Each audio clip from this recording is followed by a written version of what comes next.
मिसराज IAS academy में आप सभी का स्वागत है। और आज हम लोग पॉलिटी के इस सेक्शन में बात करने वाले हैं पंचायती राज व्यवस्था के ऊपर। पंचायती राज का टॉपिक परीक्षा के दृष्टिकोण से महत्वपूर्ण तो है ही, साथ ही साथ यह वैसे भी जानकारी के हिसाब से बहुत महत्वपूर्ण माना जाता है।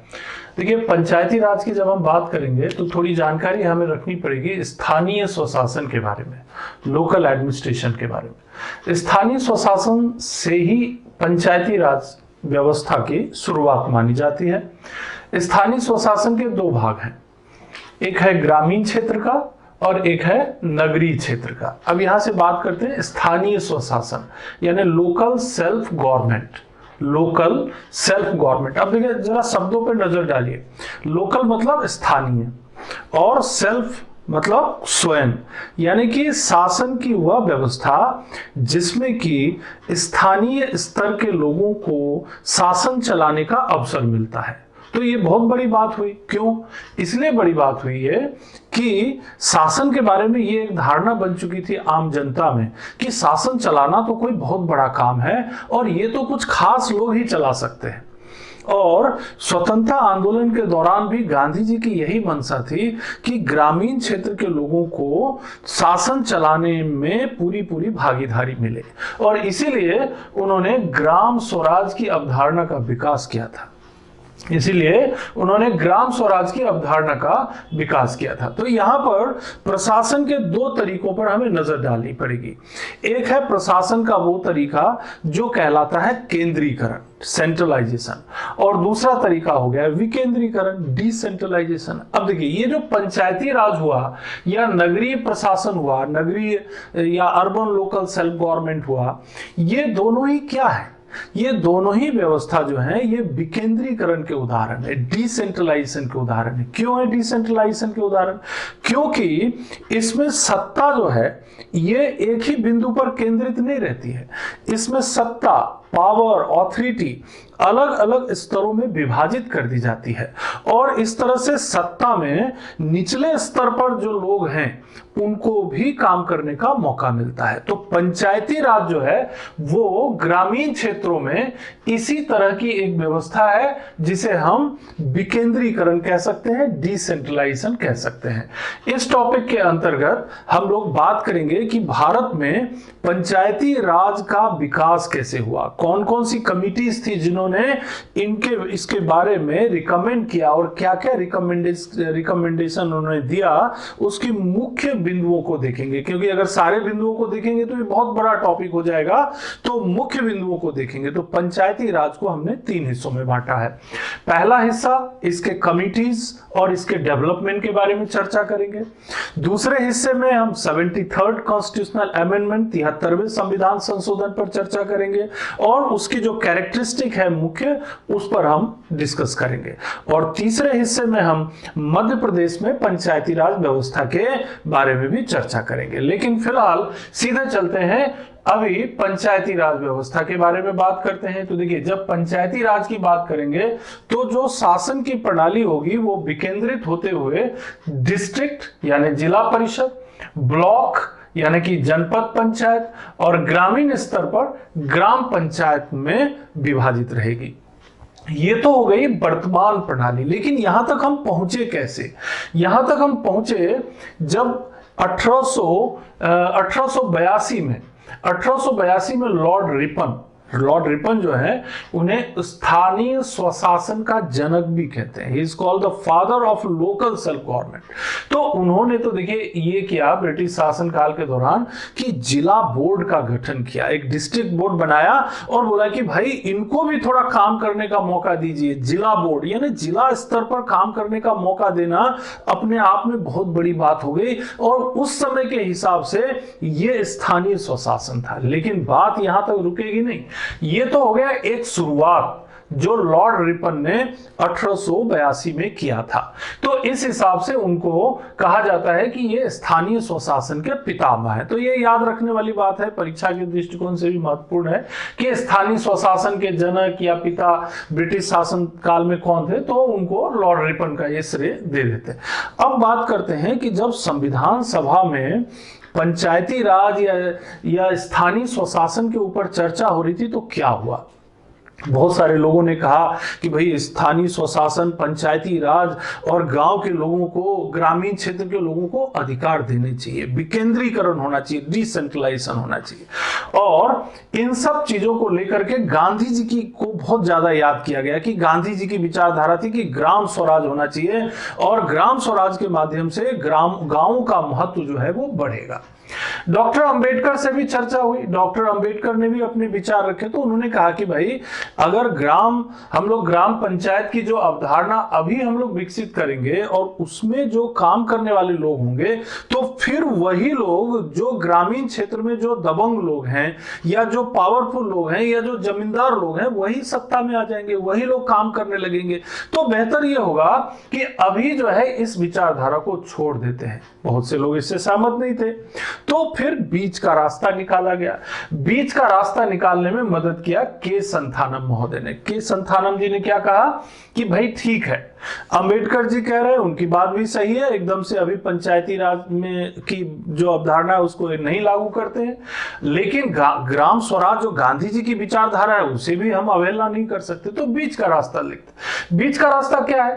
तो directive principle of state policy, directive principle of state policy में हम इसका प्रावधान कर देते हैं, है ना। राज्य के नीति निर्देशक तत्व में आर्टिकल 40 में इसका प्रावधान कर देते हैं और राज्यों को यह अधिकार दे देते हैं कि वो अपने हिसाब से, अपनी परिस्थितियों के हिसाब से ग्रामीण क्षेत्र के लोगों को काम करने का, भागीदारी करने का प्रशासन में अवसर दें।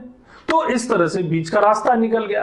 तो भारतीय संविधान में अगर उस समय आप बात करेंगे, जब मूल संविधान की बात करेंगे, तो आर्टिकल 40 में यह प्रावधान किया गया था कि राज्यों को यह अधिकार दिया गया, स्टेट्स को यह अधिकार दिया गया कि राज्य अपने हिसाब से पंचायतों की व्यवस्था कर सकते हैं। लेकिन जैसा कि आप जानते हैं, directive principle of state policy जो है राज्य अपनी सुविधा के हिसाब से लागू करती है, जरूरी नहीं, मजबूरी नहीं है उनको लागू करना। तो परिणाम ये हुआ कि कुछ राज्यों ने किया भी और कुछ राज्यों ने नहीं किया। तो इसीलिए इसमें एक रूपता का अभाव था। जवाहरलाल नेहरू भी अपनी तरफ से पूरी कोशिश में लगे हुए थे कि ग्रामीण क्षेत्र के लोगों को, क्योंकि भारत का जो हृदय है वो गांव में बसता है और गांव में बसता है, और गांव के लोगों को अगर हम अधिकार नहीं देंगे, उनकी भागीदारी सुनिश्चित नहीं करेंगे, तो जो विकास है, डेवलपमेंट है, वो वास्तव में स्वीकार्य नहीं होगा और परिणाम ये होगा कि विकास का मूल उद्देश्य ही पूरा नहीं हो पाएगा। तो जवाहरलाल नेहरू ने देखिए 2 कार्यक्रम शुरू किए थे। 2 अक्टूबर 1952 में कम्युनिटी डेवलपमेंट प्रोग्राम, क्या कहते हैं, सामुदायिक विकास कार्यक्रम, और 2 अक्टूबर 1953 को नेशनल एक्सटेंशन सर्विस, ये 2 कार्यक्रम शुरू किए गए।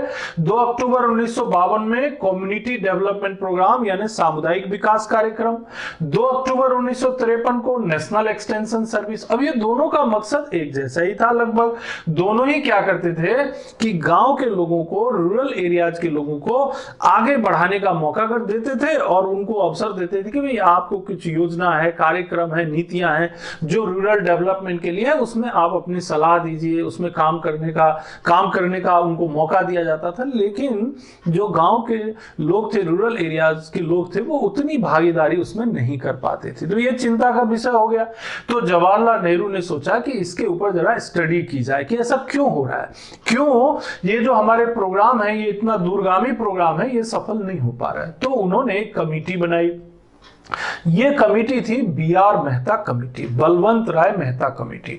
ये जनवरी 1957 में गठित हुई और बहुत जल्दी ही नवंबर 1957 में इन्होंने रिपोर्ट भी दे दिया। क्या कहा इन्होंने ये कहा कि देखिए, ये जो आप प्रोग्राम चला रहे हो, ये तो जो मकसद होना चाहिए, जो मकसद ये होना चाहिए कि गांव के लोगों को, पंचायतों को, लोगों को काम करने का मौका दो, उनको अपनी तरफ से निर्णय लेने का मौका दो, सत्ता में भागीदारी करने का मौका दो। वो तो हो नहीं रहा है। क्यों नहीं हो रहा है? क्योंकि जो शासन की पूरी व्यवस्था है वो तो प्रशासनिक अधिकारी संभाल रहे हैं और प्रशासनिक अधिकारी ही उनको गाइड कर रहे हैं। तो लोग अपनी तरफ से उसमें इनिशिएटिव नहीं ले पा रहे हैं और प्रशासन का हस्तक्षेप बहुत बढ़ जाता है, ब्यूरोक्रेसी का हस्तक्षेप बहुत बढ़ जाता है। तो लोगों के मन में जो नौकरशाही के प्रति जो एक दूरी है, एक डिस्टेंस है, वो खत्म नहीं हो पा रहा है। तो बिल्कुल सही लगा इनको कि भाई हाँ ठीक है। और देखिए, इन्होंने अपनी एक अपनी जो रिपोर्ट है उसका नाम भी कितना बढ़िया रखा, लोकतांत्रिक विकेंद्रीकरण। कभी कभी आता है क्वेश्चन कि बी आर मेहता कमेटी जो है उसकी रिपोर्ट का नाम क्या था, तो डेमोक्रेटिक डिसेंट्रलाइजेशन। डेमोक्रेटिक डिसेंट्रलाइजेशन यानी डेमोक्रेसी भी और डिसेंट्रलाइजेशन भी। तो विकेंद्रीकरण तो मैंने ऊपर ही बताया आपको कि जिसमें सत्ता जो है एक ही जगह पर केंद्रित नहीं रहेगा, सत्ता, पावर, ऑथोरिटी धीरे धीरे धीरे निचले स्तर तक पहुंच जाएगा, और जो पद सोपान का निचले स्तर पर जो स्थित जो संस्था है या व्यक्ति है उसे भी निर्णय लेने का मौका मिलेगा, काम करने का मौका मिलेगा, नीतियों और कार्यक्रमों का क्रियान्वयन करने का मौका मिलेगा। यानी कि विकेंद्रीकरण तो हो ही गया, लेकिन लोकतांत्रिक भी होना चाहिए। लोकतांत्रिक कैसे होगा? जब ग्रामीण क्षेत्र के लोग, निचले स्तर के लोग जब अपने में से ही चुने हुए लोगों को काम करने की जिम्मेदारी सौंपेंगे।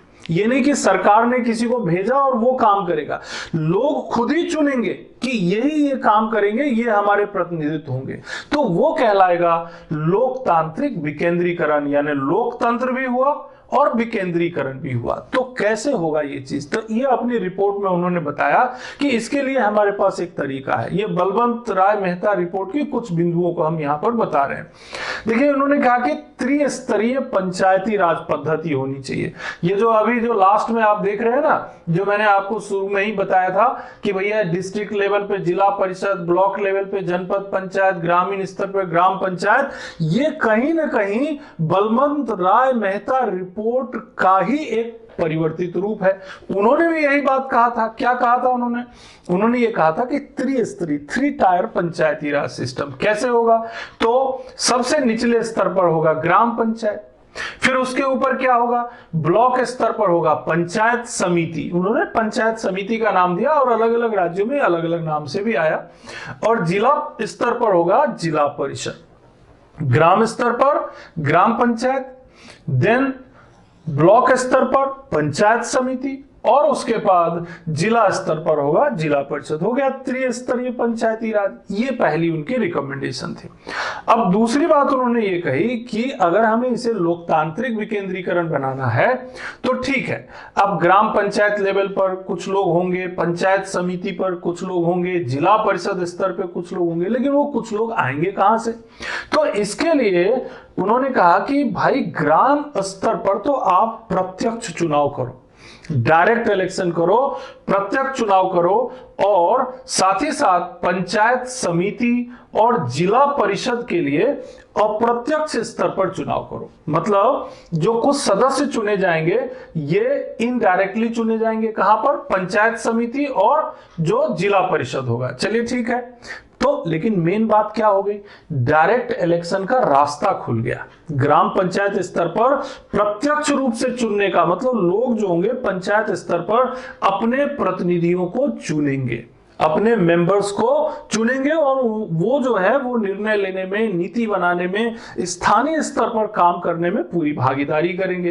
तो ये हो गया हमारा, यहां से रास्ता बन गया हमारा प्रत्यक्ष चुनाव का। ये था इनका मेन रिकमेंडेशन। अब इस रिकमेंडेशन को लेकर के आगे बढ़े तो जवाहरलाल नेहरू ने देरी नहीं की। 2 अक्टूबर 1959 को, ऑन 2 अक्टूबर 1959, राजस्थान के नागौर, एक बागदरी गांव है, राजस्थान के नागौर के बागदरी गांव में इन्होंने क्या किया? पंचायती राज व्यवस्था की शुरुआत भी कर दी कि भाई देखिए अब जो है पंचायतों का ग्रामीण स्तर पर जो है प्रत्यक्ष चुनाव होगा और बहुत सारे काम जो हैं वो खुद ही अपने लेवल पे करेंगे, अपने लेवल पे निर्णय लेंगे। बहुत अच्छी बात हो गई। तो अगर ये क्वेश्चन कभी आ जाए कि भारत में पंचायती राज व्यवस्था की सफल शुरुआत कहां से हुई, तो आप ये डेट, ये प्लेस याद रखिएगा। 2 अक्टूबर 1959, राजस्थान के नागौर और वागदरी विलेज, और उस समय भारत के प्रधानमंत्री जवाहरलाल नेहरू। जवाहरलाल नेहरू जो है ये इनका विजन था, इनकी सोच थी कि हमें ग्रामीण स्तर पर जो है लोगों को अधिकार देने हैं, और ये विचारधारा गांधी जी के ग्राम स्वराज के साथ भी मेल खाती थी। तो इसको इन्होंने बड़े जोरदार ढंग से भी स्थापित किया। अब बात आगे बढ़ती है तो 1959 से लेकर 1976 तक जो है प्रयास होते रहे कि भाई चुनाव हो, राज्यों में चुनाव हो, और जो ग्रामीण स्तर पे जो चुने हुए लोग हैं वो काम करें, उनको अधिकार मिले, उनको जो है विकास करने का और निर्णय लेने का अवसर मिले, ये सब होता रहा। लेकिन प्रॉब्लम क्या थी कि मजबूरी तो थी नहीं भाई, संविधान में कोई ऐसा कंडीशन तो डाला नहीं गया था कि उन्हें ऐसा करना ही पड़ेगा, है ना, ऐसा तो कोई मजबूरी थी नहीं। तो परिणाम ये हुआ कि कुछ राज्यों में तो ये सफलतापूर्वक हुआ भी, लेकिन कई राज्यों में नहीं हुआ। परिणाम था बहुत सारी बीच बीच में कमिटीज बनानी पड़ी। जैसे देखिए 1960 से 1976 तक बहुत सारी कमिटीज बनाई। मैंने एक दो कमिटीज का नाम यहाँ पर लिखा है। जैसे देखिए एक कमिटी बनाई थी 1965 में, BR राव कमिटी। तो ये स्पेशली बनाई गई थी पंचायती राज चुनाव पर गठित की थी। पंचायती राज का चुनाव अगर कराते हैं तो कैसे कराएंगे। फिर एक समिति बनाई 1966 में, 1966 में, वो उनका नाम था जी रामचंद्रन कमेटी। ये जो था पंचायती राज के जो सदस्य थे उनको ट्रेनिंग कैसे देंगे, उनको प्रशिक्षण कैसे देंगे, इस पर ये आधारित था। तो इस तरह से 2 अक्टूबर 1959 से लेकर 1976 तक लगातार संघर्ष चलता रहा पंचायती राज व्यवस्था को अच्छे तरीके से एस्टैब्लिश होने पर। लेकिन 1977 में एक बड़ा राजनीतिक बदलाव आता है और जनता पार्टी की सरकार बनती है और मोरारजी देसाई प्रधानमंत्री होते हैं। तो उन्होंने देखा कि भाई अभी तक जो पंचायती राज व्यवस्था लागू की गई है वो मन मुताबिक नहीं है और जो पर्पस है वो पूरा नहीं हो पा रहा है। तो उन्होंने एक और कमेटी बना दी 1977 में। इनका नाम था अशोक मेहता कमेटी। अशोक मेहता कमेटी 1977, और उन्होंने अपनी रिपोर्ट दी 1978 में। और जनता पार्टी और मोरारजी देसाई प्रधानमंत्री थे उस समय, ये रिपोर्ट भी आ गई। ठीक है, बहुत अच्छा। तो इन्होंने क्या कहा, इन्होंने देखिए एक तो ये बात कही इन्होंने कि त्रिस्तरीय के स्थान पर द्विस्तरीय पद्धति लागू किया जाना चाहिए। अब देखिए इनका सबसे बड़ा रिकमेंडेशन यही था। BR मेहता जी ने कहा था त्रिस्तरीय पंचायती व्यवस्था, जिला परिषद, उसके नीचे पंचायत समिति और उसके नीचे ग्राम पंचायत होना चाहिए। और यहां पर अशोक मेहता जी कह रहे हैं कि नहीं, त्रिस्तरीय की जरूरत नहीं है, द्विस्तरीय से काम चल जाएगा, 2 टायर से काम चल जाएगा। तो क्या करेंगे 2 टायर में? तो इसमें उन्होंने कहा कि जिला परिषद बनाइए और मंडल पंचायत बनाइए। जिला परिषद और मंडल पंचायत। मंडल पंचायत बनाने के लिए ध्यान रखिए कि 15 से 20 हजार जो जनसंख्या वाले जो गांव होंगे उनका एक समूह बना लीजिए, 15 से 20 हजार तक जनसंख्या वाले लोगों का, और उनको मंडल पंचायत का दर्जा दे दीजिए। और जो कई मंडल पंचायत मिलाकर के जिला परिषद बना लीजिए। बस 2 ही स्तर, ग्राम पंचायत की अभी जरूरत नहीं है।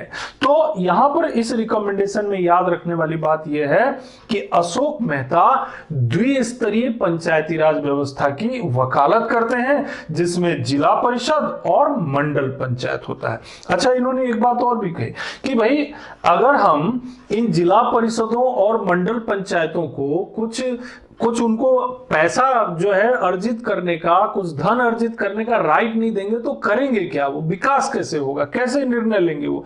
तो इन्होंने एक अच्छी बात बोली कि उन्हें कराधान की अनिवार्य शक्ति दी जाए, उनको टैक्स लगाने और टैक्स वसूलने का भी पावर दिया जाए। अच्छी बात थी कि भाई इससे जो है वो छोटे छोटे टैक्स लगा के रूरल एरिया पे कुछ अर्जित भी कर सकते थे। तो ये भी एक बड़ा रिकमेंडेशन माना जा सकता है।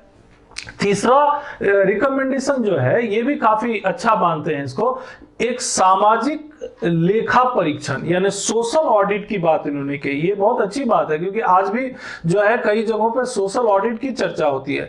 तो सामाजिक लेखा परीक्षण की बात इन्होंने यहां पर की, सोशल ऑडिट की बात की। सोशल ऑडिट का मतलब क्या हुआ कि जो पैसा जो अर्न होता है या जो पैसा पंचायतों को मिल रहा है, उस पैसे का उपयोग से, उस पैसे के उपयोग से जो वास्तविक तौर पर जो जनता को लाभ मिलना चाहिए, वहां के जो लोगों को लाभ मिलना चाहिए, उनका जो विकास होना चाहिए, उनके सामाजिक जीवन में बदलाव होना चाहिए, वो हो रहा है कि नहीं? ये चीज हो गया सोशल ऑडिट। मतलब ऑडिट का मतलब खाली ये नहीं हुआ कि पैसा कितना दिया गया और कितना खर्च हुआ, वो सही जगह पे खर्च हुआ कि नहीं, यही आंकना। जो पैसा खर्च किया गया उससे जीवन में बदलाव आया कि नहीं, तब तो पता चलेगा ना कि ये जो पंचायती राज व्यवस्था जिसको हम नाम दे रहे हैं, तो वो लोगों के अधिकार और शक्तियों में वृद्धि कर रहा है कि नहीं कर रहा है। जो ग्रामीण स्तर पर लोग हैं उनको निर्णय लेने में भागीदारी मिल रही कि नहीं मिल रही, तभी तो पता चलेगा। तो सामाजिक लेखा की अवधारणा उन्होंने दी, अच्छी बात है। न्याय पंचायत की व्यवस्था की बात उन्होंने की। हाँ, न्याय पंचायत की व्यवस्था, इन्होंने कहा कि भाई देखिए ग्रामीण स्तर पर क्या होता है, जो झगड़े हैं, विवाद हैं, जमीन से बहुत ज्यादा होते हैं और बहुत से लोग जो है वो कोर्ट में, जिला में जाना जरा मुश्किल होता है उनको। तो इन्होंने कॉन्सेप्ट दिया, कहा कि भाई न्याय पंचायत होना चाहिए। न्याय पंचायत कैसे, 2-3 पंचायतों को मिला करके एक जो है न्याय पंचायत बना दें, जहां पर लोग अपने विवादों को लेकर जा सकें और वो जल्दी से उनको न्याय मिल सके। तो इससे न्याय व्यवस्था में लोगों का विश्वास बढ़ेगा। तो न्याय पंचायत की भी बात इन्होंने की। ठीक है, ये रिकमेंडेशन इसलिए लागू करना नहीं संभव हो पाया क्योंकि आप जानते ही हैं जनता पार्टी की सरकार जो है जल्दी ही गिर गई और उसके बाद इन रिकमेंडेशन को ज्यादा प्रभावशाली ढंग से लागू नहीं किया जा सका। फिर आते हैं एक कमेटी बनती है जीवी के राव समिति। ये भी कुछ रिकमेंडेशन देते हैं। 1985 में, इस समय राजीव गांधी प्रधानमंत्री हो गए थे। तो जीवी के राव साहब ने क्या कहा कि पंचायती राज संस्थाओं में नौकरशाही का हस्तक्षेप बहुत बढ़ गया है। जो ब्यूरोक्रेसी है वो तो शुरुआत में भी यही चीज आई थी। 1952-53 में जब बलवंत राय मेहता कमेटी की रिपोर्ट आई थी, वहां भी ये चर्चा में आया था कि नौकरशाही के हस्तक्षेप के कारण पंचायती राज व्यवस्था जो है सफल नहीं हो पाई। अब यहां पर पंचायती राज व्यवस्था मतलब उस समय जो 2 कार्यक्रम शुरू किए थे, जो कम्युनिटी डेवलपमेंट प्रोग्राम और जो नेशनल एक्सटेंशन प्रोग्राम था, ये दोनों सफल नहीं हो पाया था। यहां पर भी जीवी के राव समिति जो 1985 में बनाई गई, उन्होंने भी कुछ इसी तरह की बात की। उन्होंने कहा कि देखिए पंचायती राज संस्थाएं जो हमने 2 अक्टूबर 1959 में शुरू किया वो बहुत अच्छा था, लेकिन वो ये रहा है कि ब्यूरोक्रेसी का इंटरफेरेंस आज भी बना हुआ है। तो इसके कारण से जितना उनको भागीदारी करना चाहिए या जिस तरह से उनको काम करना चाहिए पंचायत के लोगों को, ग्रामीण स्तर के लोगों को, नहीं कर पा रहे। तो इसीलिए उन्होंने एक स्टेटमेंट भी दिया, ये पंचायतें ऐसी हो गई जैसे बिना जड़ के घास, ग्रास विदाउट रूट, मतलब कहीं भी इधर से उधर जो है वो जा रहा है, कोई अपना कोई अस्तित्व ही नहीं है, बिना जड़ के घास करके उन्होंने उस व्यवस्था की आलोचना की। तो फिर सुधार का भी उपाय बताना पड़ेगा। तो बताया उन्होंने, क्या कहा देखिए, जिला परिषद को लोकतांत्रिक विकेंद्रीकरण में महत्वपूर्ण स्थान दिया जाए। इन्होंने कहा, जीवी के राव साहब ने, कि भाई लोकतांत्रिक विकेंद्रीकरण जो है उसमें अभी डिस्ट्रिक्ट काउंसिल जो है, जिला परिषद है, उसको पूरा महत्व दीजिए, उनको अवसर दीजिए काम करने का, जिला परिषद को अवसर दीजिए विकास की योजनाएं बनाने में और जो है भागीदारी करने में, निर्णय लेकर के कार्यक्रमों को क्रियान्वयन करने और उनको वॉच रखने में, ये सब जिला परिषद को जिम्मेदारी देने की बात उन्होंने कही। और इसीलिए उन्होंने देखिए एक नया पद भी बनाने के लिए बोला, जिला विकास आयुक्त का पद सृजन किया जाए। मतलब देखिए डिस्ट्रिक्ट कलेक्टर के पास बहुत पावर रहता है, मजिस्ट्रेट का काम भी रहता है और भी कई तरह के काम रहते हैं। तो उन्होंने कहा कि भाई डिस्ट्रिक्ट में एक ऐसा अधिकारी हो जो केवल डेवलपमेंट का काम देखे, Who is responsible for development only। तो एक पद होना चाहिए जिला विकास आयुक्त, यानी डिस्ट्रिक्ट डेवलपमेंट कमिश्नर, और इस पद को जो है प्रारंभ करने के लिए इन्होंने रिकमेंड किया। और क्या होना चाहिए, तो इन्होंने कहा कि भाई पंचायती राज संस्थाओं का नियमित रूप से चुनाव नहीं हो पाता है। इलेक्शन जो है ये जो है लगातार हो नहीं पाते हैं। कोई राज्य जो है चुनाव कराते हैं और कोई नहीं कराते, सब राज्य की परिस्थिति अलग अलग होती है। एक बार अगर पंचायत का चुनाव हो गया तो वर्षों तक वही बने रहते हैं। तो ये तो पंचायती राज व्यवस्था का उद्देश्य नहीं है। तो इसीलिए इन्होंने कहा कि पंचायती राज संस्थाओं का नियमित चुनाव होना चाहिए, जो एक टाइम बाउंड है, एक जो निश्चित समय उसमें चुनाव होना चाहिए। लेकिन आप तो जानते ही हैं कि उस समय क्या है कि संविधान में कोई ऐसा प्रावधान नहीं था कि भाई इतने साल में चुनाव कराना ही है, इस तरीके से आपको काम करना ही है, इन व्यक्तियों का चुनाव होगा। तो कोई प्रावधान ऐसा निर्धारित नहीं किया गया था। तो बातें तो बहुत अच्छी होती थी लेकिन क्रियान्वयन नहीं हो पाता था। तो फिर यही बात हो गई कि इन्होंने जीवी के राव समिति ने कमियां बताई अच्छे उपाय भी बताए, लेकिन फिर वही ढाक के 3 बात। तो फिर क्या हुआ, फिर आगे आते हैं लक्ष्मीमल सिंघवी कमेटी। लक्ष्मीमल सिंघवी कमेटी जो है ये राजीव गांधी के समय में ये गठित हुआ था। राजीव गांधी के समय में गठित हुआ। इन्होंने बहुत इंपॉर्टेंट रिकमेंडेशंस दिए थे। क्या रिकमेंडेशन दिया था इन्होंने लक्ष्मीमल सिंघवी कमेटी ने?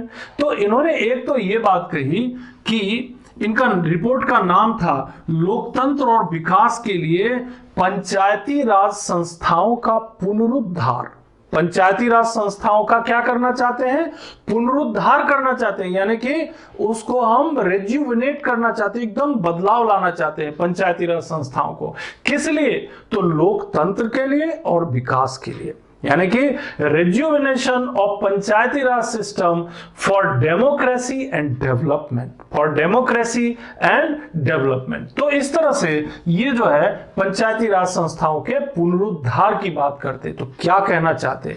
एक बहुत महत्वपूर्ण बात उन्होंने कही कि पंचायती राज संस्थाओं को संवैधानिक मान्यता दें, give constitutional recognition to Panchayati Raj system, उन्हें संरक्षण भी दें, उनको संरक्षण भी दें, संवैधानिक मान्यता दें, उन्हें संरक्षण दें, और भारत के संविधान में एक नया अध्याय जोड़ें, a new chapter in the constitution of India. Bharat के संविधान में एक नया अध्याय जोड़ें, एक नया भाग जोड़ें भारत के संविधान में, इसको प्रॉपर प्लेस दें, प्रॉपर स्थान दें और उन्हें संरक्षित करें, और साथ ही साथ नियमित, स्वतंत्र और निष्पक्ष चुनाव भी कराएं। स्वतंत्र, नियमित, स्वतंत्र और निष्पक्ष चुनाव भी कराएं, और ये सब व्यवस्था जो है संविधान के दायरे में होगी। ये सब व्यवस्था संविधान के दायरे में होगी। तो पंचायती राज संस्थाओं को संवैधानिक मान्यता देने, उन्हें संरक्षण प्रदान करने और संविधान में एक नया भाग जोड़कर उसे पूरी ताकत प्रदान करने का रिकमेंडेशन लक्ष्मीमल सिंघवी कमेटी की रिपोर्ट में आई। इन्होंने न्याय पंचायत का सुझाव भी दिया, जैसे कि पहले भी एक कमेटी की रिपोर्ट में आया था न्याय पंचायत के बारे में, अशोक मेहता कमेटी में आया था, है ना।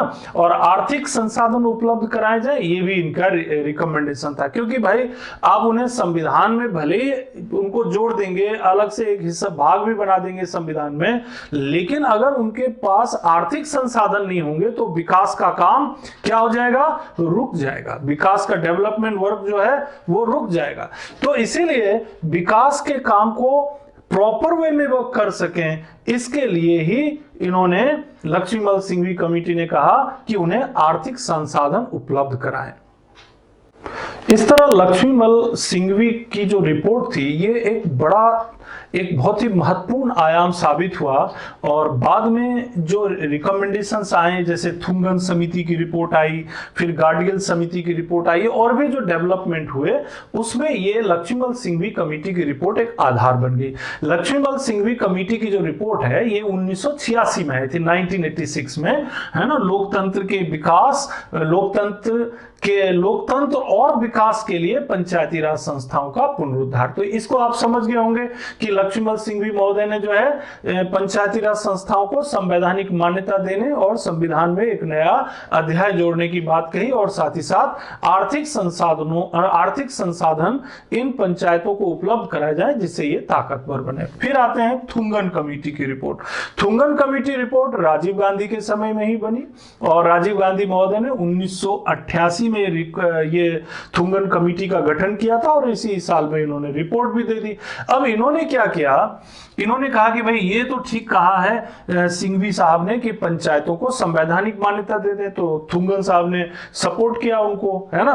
तो एक ताकत मिली कि भाई ये अच्छी बात है, होना चाहिए। लेकिन इन्होंने साथ में ये भी बताया कि पंचायती राज के तीनों स्तरों पर जनसंख्या के हिसाब से आरक्षण भी दिए जाए। तो उस समय तत्कालीन समाज में जो अनुसूचित जाति, जनजाति, जो पिछड़े वर्ग के लोग थे, उनको आरक्षण देने की बात इन्होंने कॉन्सेप्ट में लाया थुंगन कमेटी ने। साथ ही साथ इन्होंने कहा भाई महिलाओं को भी आरक्षण मिलना चाहिए इसमें, क्योंकि ये जो है पंचायती राज व्यवस्था, ये निचले स्तर की सामाजिक व्यवस्था, निचले स्तर की ग्रामीण स्तर की सामाजिक व्यवस्था है। और अगर यहाँ पर महिलाओं को अवसर मिलेगा सत्ता में भागीदारी करने का, तो इसका फायदा पूरे देश को मिलेगा। इससे महिलाओं का उत्थान भी होगा, उनका विकास भी होगा और उनकी राजनीतिक भागीदारी बढ़ेगी। तो इन्होंने महिलाओं के आरक्षण की भी वकालत की और हर राज्य में एक वित्त आयोग के गठन करने की बात भी इन्होंने कहा कि in each state there should be a state finance commission also. State finance commission क्यों होना चाहिए? अरे भाई, वो स्टडी करेंगे कि राज्य के पास देखिए इतना जो है टैक्स का कलेक्शन आया है, या जो है राज्य सरकार जो है ये टैक्स को इस तरह से पंचायतों के बीच जो है बांट सकती है, या इतना अनुदान या सहायता दे सकती है। तो इससे एक सपोर्ट मिलेगा पंचायतों को और विकास जो है उनका, पंचायतों को विकास करने का अधिक अवसर मिलेगा। तो राज्य वित्त आयोग के गठन का प्रस्ताव, साथ ही साथ पंचायती राज स्तर पर जनसंख्या के हिसाब से आरक्षण देने की बात और महिलाओं को भी आरक्षण देने की बात, और साथ ही साथ पंचायतों का जो संवैधानिक मान्यता देने की बात इन्होंने सिंघवी साहब ने की थी, उसको भी इन्होंने सपोर्ट किया। फिर बात करते हैं गाडगिल समिति। ये 1988 में ही आई बीएन गाडगिल समिति।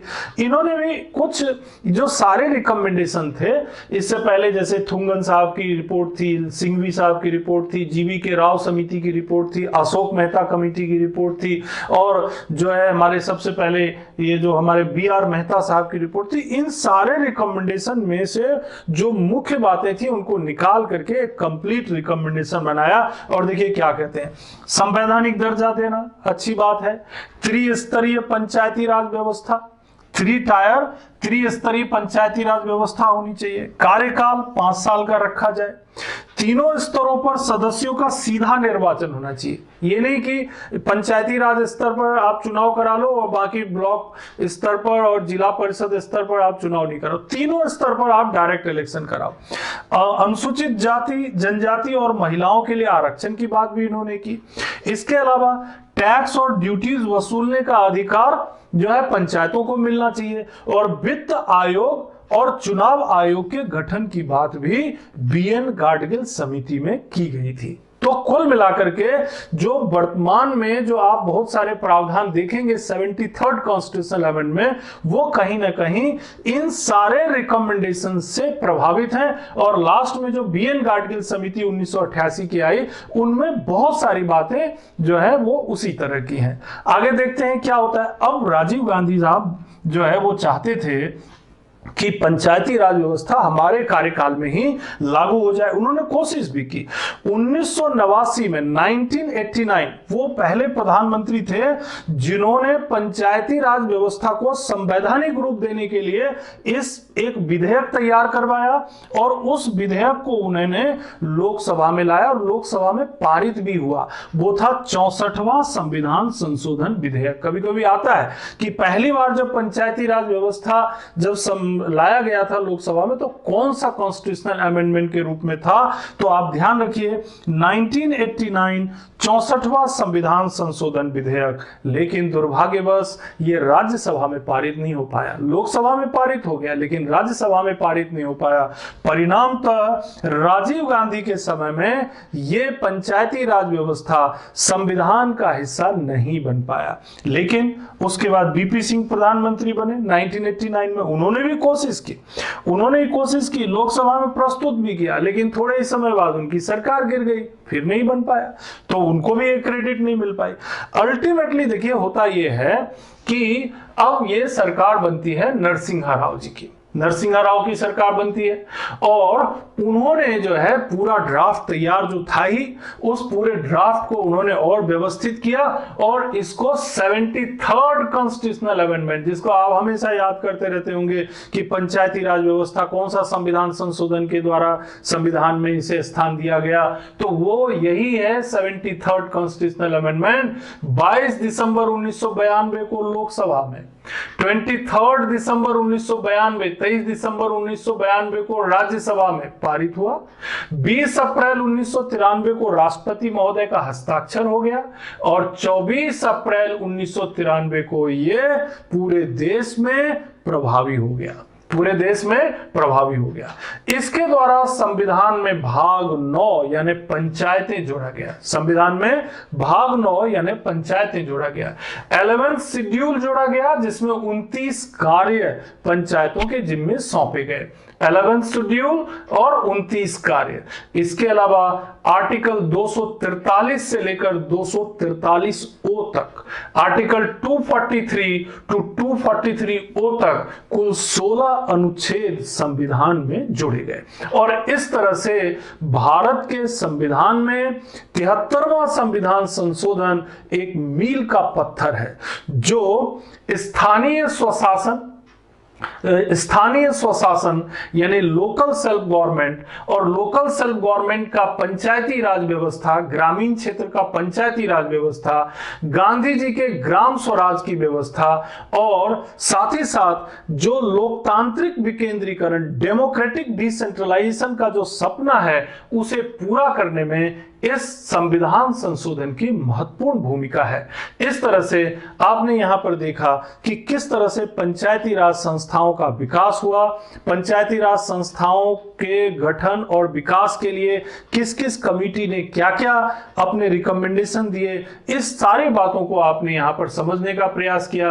अगले 2 मिनट में एक बार फिर से आपको रिव्यू करा देता हूं। पहली चीज तो यह है कि स्थानीय स्वशासन क्या है, यह जानने का प्रयास करें कि उसमें ग्रामीण क्षेत्र और नगरीय क्षेत्र दोनों आते हैं। ग्रामीण क्षेत्र मतलब हुआ पंचायती राज जिसे हम लोग जानते हैं, और जब हम लोग दूसरे हिस्से को देखेंगे तो वो हो जाएगा नगरीय क्षेत्र, जो कि 74वां संविधान संशोधन होगा। वो भी आगे की कुछ क्लासेस में आपको बताया जाएगा।